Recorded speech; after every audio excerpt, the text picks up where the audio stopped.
Saúdo a todos na paz do Senhor Jesus. Irmãos, vamos dar prosseguimento na meditação da palavra de Deus, né?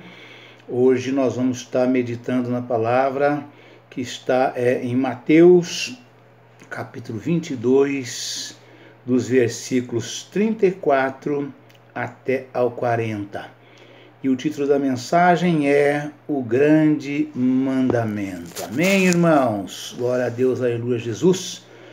Que diz o seguinte: E os fariseus, ouvindo que ele fizera emudecer os saduceus, reuniram-se no mesmo lugar. E um deles, doutor da lei, interrogou-o para o experimentar, dizendo: Mestre, qual é o grande mandamento da lei? E Jesus disse-lhe: Amarás o teu Deus de todo o teu coração, de toda a tua alma e de todo o teu pensamento. Este é o primeiro e grande mandamento. E o segundo, semelhante a este, é: amarás o teu próximo como a ti mesmo. Desses dois mandamentos dependem toda a lei e os profetas. Glória a Deus, aleluia, Jesus. Então, irmãos, nós vemos aqui, né, esses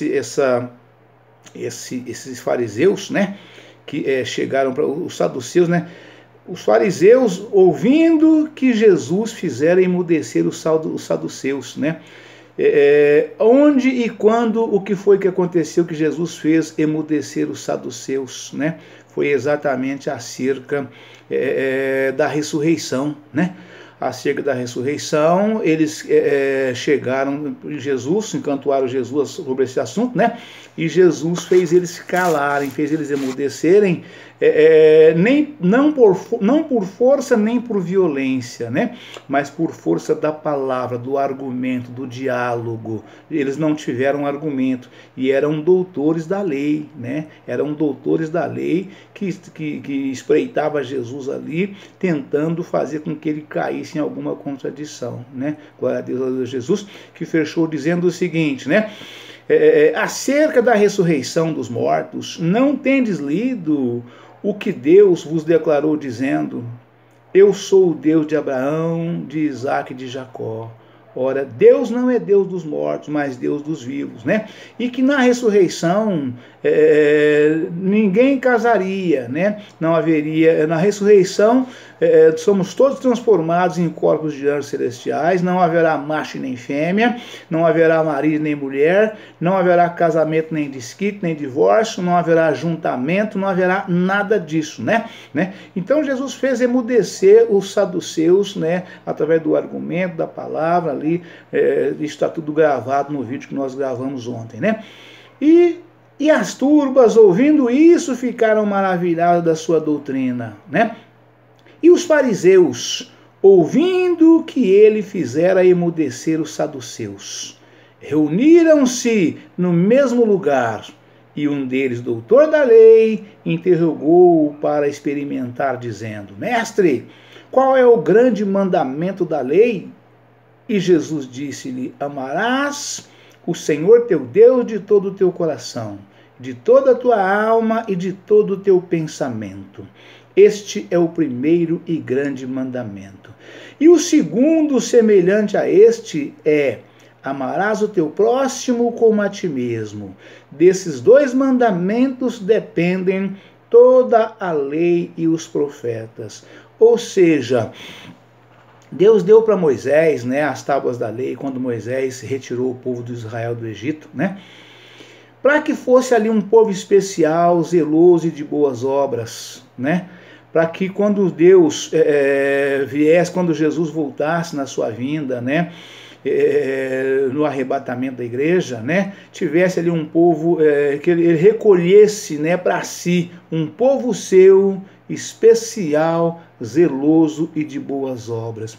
É como homem na sua casa, né? Ninguém quer colocar dentro de casa pessoas de má índole, né? A gente, dentro da nossa casa, nosso lar, com a nossa família, a gente quer colocar ali dentro, né? Quando alguém pede ali, seja um pouso, seja uma estadia, seja ali trabalho para morar na nossa casa, né? Na nossa casa, na nossa chácara, no nosso sítio, na nossa fazenda, nós olhamos muito a identidade das pessoas para saber se é pessoa de boa índole, se não é pessoa de má índole, né? Se não é bandido, se não é marginal. Principalmente os fazendeiros, né? Para colocar nas suas fazendas, né? Ali os funcionários para contratar, né? Eles levantam a ficha criminal do indivíduo para saber se ele pode contratar aquele indivíduo, para aquele indivíduo não lhe trazer problema mais tarde, né? E assim Deus no céu, para morar no céu, que é a morada de Deus, né? Deus ali só vai entrar para morar ali um povo especial, zeloso de boas obras, um povo seu, especial, zeloso de boas obras, né?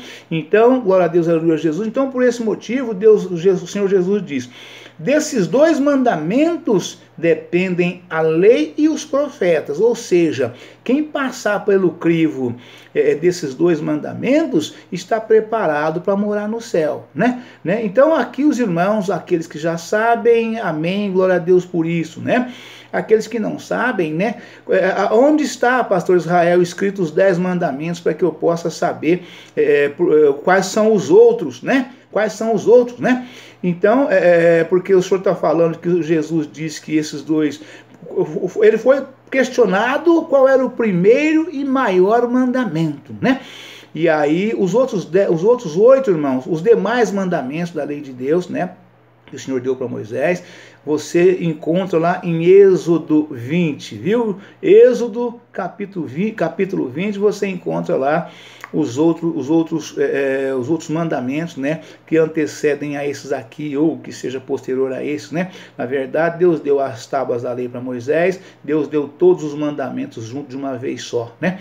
Então, daí, não vou falar em qual é o versículo que está, não, está em Êxodo 20, tá bom? Tá? Para que você vai lá e leia o Êxodo 20 inteiro. O capítulo não é muito grande, não, é uma leitura rápida de 2, 3 minutinhos, você já consegue ler e encontrar onde estão os demais mandamentos.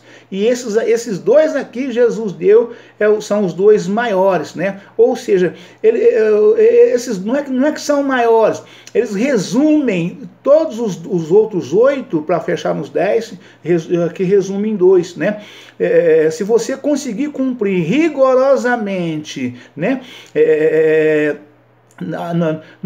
De acordo com a lei, de acordo com a letra, né, você consegue estar cumprindo automaticamente os outros 8 e fechando os 10, né? Se você cumprir esses 2 aqui na risca da lei, da letra, você consegue automaticamente estar cumprindo os 10 mandamentos da lei de Deus. E Jesus diz: desses 2 mandamentos dependem a lei e os profetas. Quer dizer, a lei de Deus, ela está resumida nesses 2 mandamentos. E os profetas também, os verdadeiros profetas de Deus, também, para entregar todas as profecias de Deus, né? Os verdadeiros profetas, para entregar as verdadeiras profecias de Deus, dependem desses, tem que estar enquadrado dentro desses 2 mandamentos, a profecia que ele passar, tá certo? Glória a Deus, aleluia, Jesus, né?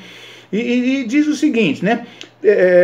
Doutor da lei, o que é um doutor da lei, né? Que diz a palavra de Deus, né? Glória a Deus, aleluia, Jesus. Era um intérprete e mestre da lei mosaica, né? É um homem de Deus, que se diz homem de Deus, que tinha um profundo conhecimento, igual um advogado entende de advocacia, igual um médico entende de medicina, igual um engenheiro entende de engenharia, né? O homem de Deus, ele tem que entender de Gênesis a Apocalipse, da palavra de Deus. Ele tem que ter um profundo conhecimento. Se ele quiser ser mestre, se ele quiser ensinar, se ele quiser se colocar na posição, ele tem que entender. Não existe pergunta sem resposta.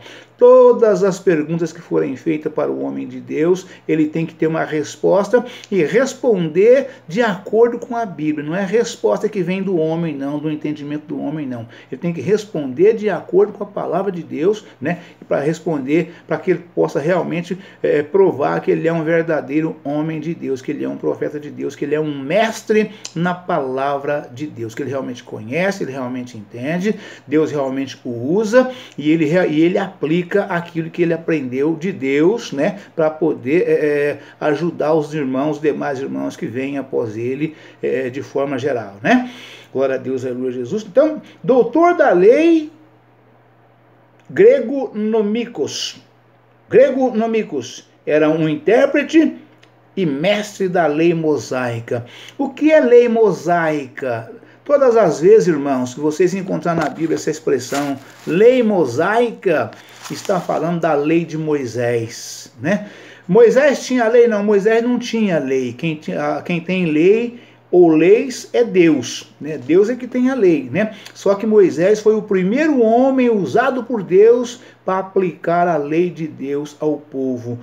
Por isso ficou tão conhecido e famosa, né, como a lei de Moisés, porque foi Moisés quem deu as tábuas das leis, e o povo temia Moisés, porque era um grande profeta de Deus, era um homem recomendado por Deus, levantado por Deus, capacitado por Deus, e ele que dava as leis. E ai daquele que desobedecesse Moisés cara a cara, daquele que se rebelasse contra ele, né? Todo homem e mulher, durante os 40 anos de peregrinação do Egito até a terra prometida, que se rebelou e se levantou contra Moisés, não entrou nenhum vivo em Canaã durante aqueles 40 anos. Deus eliminou todos, matou todos, ninguém entrou. Velhos, homens, mulheres, jovens, e ali as crianças iam juntos porque era descendência daquele que ia ser morto. Então, quer dizer, era semente daquele, né? Então, se a árvore é uma árvore má,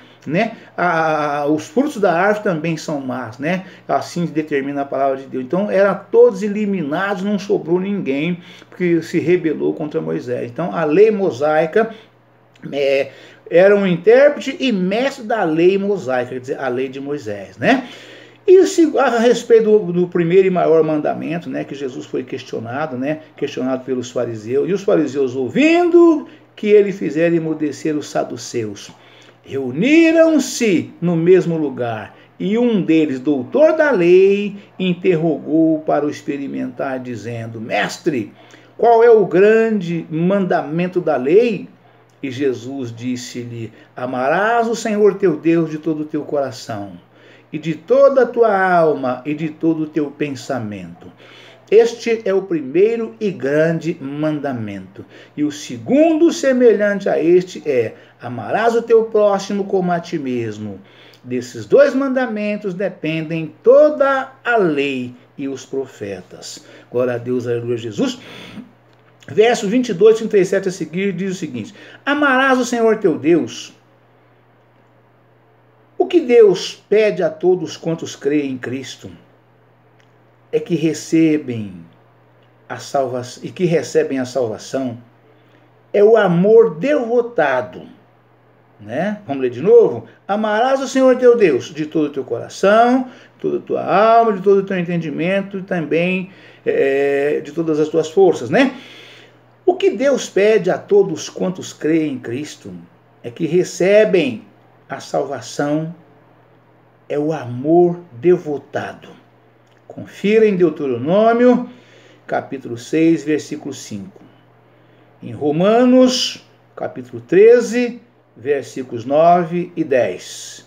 Em 1 Coríntios, capítulo 13, né?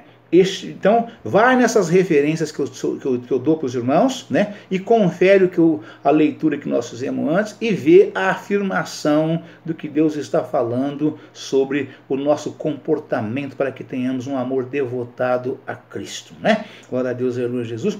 Este amor requer uma atitude de coração, pela qual atribuímos a Deus tanto valor e estima, que verdadeiramente ansiamos pela comunhão com Ele. né? Ou seja, queremos estar com Cristo de todas as formas, né? Ainda que não tenha chegado aquele grande momento de subirmos para a glória com o Senhor, né? Mas aqui na terra mesmo, o Senhor nos dá grande gozo e alegria se estivermos com Ele em todo tempo, e em todo momento e em todo lugar, né? Nós precisamos fazer uma entrega total a Cristo para que nós sintamos realmente essa graça em nós o tempo todo, né? Glória a Deus, aleluia, Jesus.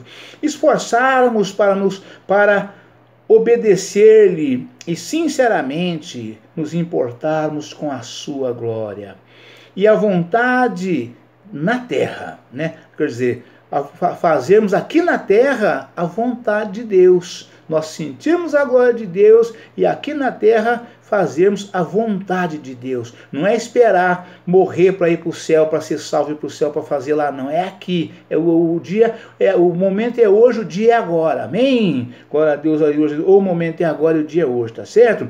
Aqueles que realmente amarem a Deus desejarão compartilhar do sofrimento por amor a Ele. Ou seja, vale a pena padecer por Cristo, padecer aflições, dor, acusações, sede, fome e, sobretudo, humilhações por amor a Cristo, né? Não devemos negar a Cristo por nada. Venha o que vier, venha a tempestade que vier sobre nós, nós devemos resistir às paixões, devemos suportar as lutas, as dores e os sofrimentos por amor a Cristo, porque vale a pena, né? Glória a Deus. Aqueles que realmente amarem a Deus desejarão compartilhar do sofrimento por amor a Ele. Filipenses 3:10. Promover o seu reino, 1 Coríntios, capítulo 9, versículos 23, e viver em prol da sua honra e dos seus padrões de justiça na terra, capítulo 6, versículos 9, capítulo 10, versículos 33. O nosso amor a Deus deve ser sincero e predominante, inspirado pelo seu amor a nós, mediante o qual ele deu seu Filho para nos salvar. Ver João 3,16. Nota. Romanos, capítulo 8, versículos 32. Nosso amor deve ser idêntico ao amor expresso. Romanos, capítulo 12, versículos 1 e 2. 1 Coríntios, capítulo 6, versículos 20. Capítulo 10, versículos 31. 2 Coríntios, capítulo 9, versículos 15. Efésios, capítulo 4, versículos 30. Versículo 5, capítulo 5, versículos 1 e 2. Colossenses, capítulos 3, versículos 12 a 17. Todas essas mensagens, essa menção que nós fizemos aqui sobre essa palavra, irmãos, nessas referências que eu dei, todas elas tratam do mesmo assunto. Vai lá que você confere de forma extraordinária, abrangente, de forma pungente, você vai encontrar palavra de sobra para que você tenha o convencimento da palavra de Deus sobre esses assuntos que nós tratamos aqui, sobre o primeiro e segundo mandamento, que é amar a Deus de todo o teu coração, toda a tua alma, todo o teu entendimento, todas as suas forças, e amar o teu próximo como a ti mesmo. Tudo isto é para falar desse amor que nós estamos tratando aqui, né?